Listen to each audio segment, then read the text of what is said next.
300 packed a community center in Northeast Portland to talk about the housing crisis here in Oregon and the struggles people are facing to stay in their homes. This comes as legislators prepare to introduce a number of bills to try and ease that situation.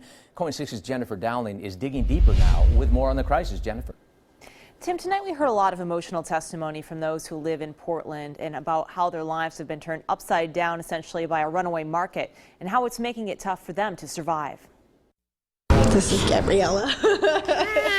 Even though she has a job, single mom Katrina Holland is having a tough time keeping a roof over Gabriella's head. It's been a rough couple of years. Katrina has moved 7 times in the past 5. It's disheartening. Once to escape domestic violence. I lived in a shelter for a few months. And most recently, due to the threat of hefty rent increases. The latest notice indicating that in September, hers could go up $150. I don't know if I'll have a place to live.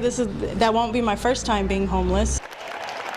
Katrina and many others testified to legislators on how the lack of affordable housing is increasing homelessness, crime, suicide, and illnesses. A nurse also explaining that units that are affordable are often full of mold, causing childhood asthma. Still, due to shortages, folks are afraid to leave. People are terrified of being evicted. State Rep Alyssa Kenny-Geyer says the problem started with a divestment in funding from the federal government, followed by the 2008 recession in which building stopped, but demand increased. Why hasn't anything been done so far?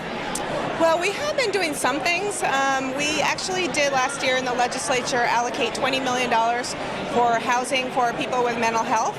And that's just a drop in the bucket, but it's really crucial. She says they also allocated $40 million in bonds for construction of affordable housing for families. However, the fixes so far haven't kept up with the crisis, and more needs to be done. There should be some measures in place that are available to renters like me to not have the rug pulled out from under us.